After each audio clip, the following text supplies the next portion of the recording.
love to dive into some of these misconceptions if they exist. But a lot of the uh, information around dieting is to have a cheat meal once a week, to count all your macros, have a certain amount of protein and things like that. So I'd love to dive into Mm. some myths, and the first one would probably be around protein.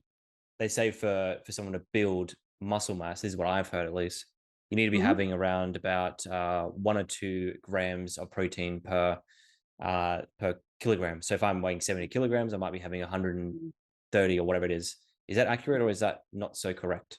It's actually true. So I've worked with, because I'm a sports nutritionist as well, I do work with athletes, and we do focus quite heavily on protein. And I pull from that work around protein and work with that with my corporate clients as well. So my executives, because of, again, similar mindsets. Depending on your intensity, frequency, duration of training, for example, you need a certain amount of protein. So typically, that can be for some people, depending on the intensity. If you are on the higher end and you are lifting heavy and you want to also gain, you might want to be thinking around having sort of 1.7, 1.8 to 2 grams per body weight. And yeah, that's actually, funnily enough, not so much a myth. Where it gets complicated is people understanding how much they need for their body because they aren't 100% sure of what their actual training goal is. So you'll have people that sort of come to me and be like, I just want to get big. I just want to gain mass. I'm like, exactly how much do you want to weigh, and how much body fat do you want to lose, and how much muscle mass do you want to gain? And then they sort of look at me blankly going, oh no, okay, let's just go back a little bit. But the one thing I do want to say around protein is we also can't tolerate a lot of protein in one sitting, which is typically why I eat a lot of little meals a day as well, because I we see. can Mm. probably, yeah, so the bioavailability of protein is limited, depending on the body, but usually around 30 grams. Yeah. So we can usually ingest in one hit around 30 grams. For some people, almost 40, depending on how big you are. And then the rest is used up for other cells and other parts of the body, or it's waste. It's used as waste, or it's gone into your fat cells. So there is a thing where, just like carbohydrates, Mm. just like fat, if we overeat protein and our body's used up all the protein that it needs, it will transfer to our fat cells as well. So we're going to be conscious of that too. So yeah, protein is a big one. It's one I definitely focus on, and not just for people that are wanting to weight lift or gain more mass. Women in particular really undereat protein, and so with undereating on protein, you'll find a lot of sort of hormonal fluctuations, leading to that 3 p.m. sugar crash, where they're sort of grabbing for all sorts of things in the afternoon.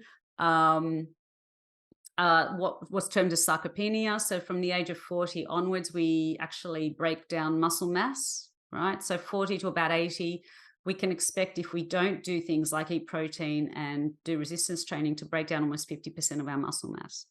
And that's not ideal, because for not just aesthetic reasons, where you increase body fat naturally if you've got low muscle, but it can lead to injury as you get older. You can slip, Mm. fall, you're not as coordinated, you're not as strong.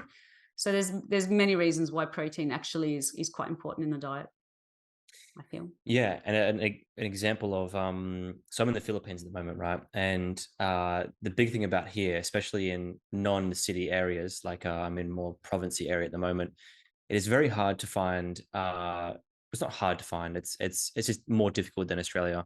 Mm, Proteins, because I can't have a pro. I mean, I can. I have to order like a protein powder and find the right mm, one. It's just different here. Long mm, story short, I was putting on lots of size about a month ago, and I was like looking really good. Like, and I then came here and I'm having all these carbs, and I lost so much weight and eating way less as well. And the only source of my protein is meat here, and it's like I don't want to eat meat 3 or 4 times a day mm, um, to mm, reach that quota. Like if I'm trying to reach 120 grams of protein, I then need to have 30 grams of sitting. That's 4 meals a day. That's 4 sets of meat. There's not things here like you can't go to the shops and get like a protein shake or mm. like a. So it's quite difficult. So I guess off the back end of that, self-serving question as well, but also people listening, is there strategies or ways of thinking about traveling and still matching those protein intakes that you would Mm. suggest or recommendations you might have? Yeah, very much so. So with a lot of corporates, especially, they do a lot of work and travel around Asia. Mhm. And the situation is really similar. There's a couple of ways to mitigate this. First of all, you need to get educated on non-meat sources of protein, right? And really understanding if you're going to be staying in somewhere like the Philippines or in Asia for extended periods of time, what are their sources of protein that aren't meat? It could be tofu, for example. Could Mm, be edamame, right? Yes, and a mm, lot of people don't like tofu, so it's kind of so we've got that situation too, which is the preference thing. We'll talk about that in a minute. So really educating yourself on, okay, what are the alternatives to meat when it comes to high protein sources? It could be certain lentils, it could be beans, it could be edamame, like I said.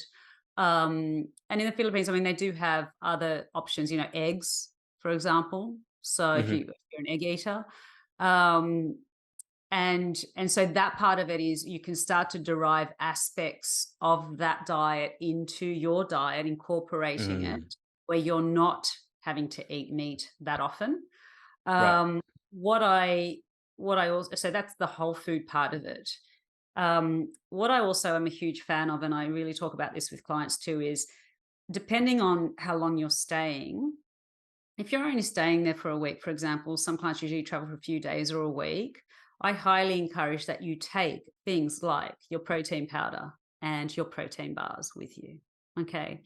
And a whole heap of it too. Right. So, and if you can't get it there, then find sources to order it from. I'll give you a really good example. I was in Greece for a month living out of a hotel room earlier this year, on an island, and it's not your typical Mykonos, or Santorini, right? So it's somewhat remote, very islandish. One of my sisters and her family live there, and I had run out of protein powder, and with me and my family, protein powder is like, "Mm, we need it, right? So Yeah, because we eat a same for lot, me.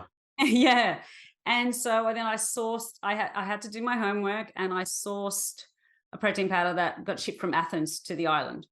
So I was like, this is what I need, and I need to do it now, and this is what I need to be eating, right? Because I know also on that island, very limited sources of protein for me. I am vegetarian, so there aren't a lot of things that I can have, and tofu doesn't exist on a Greek island, for example.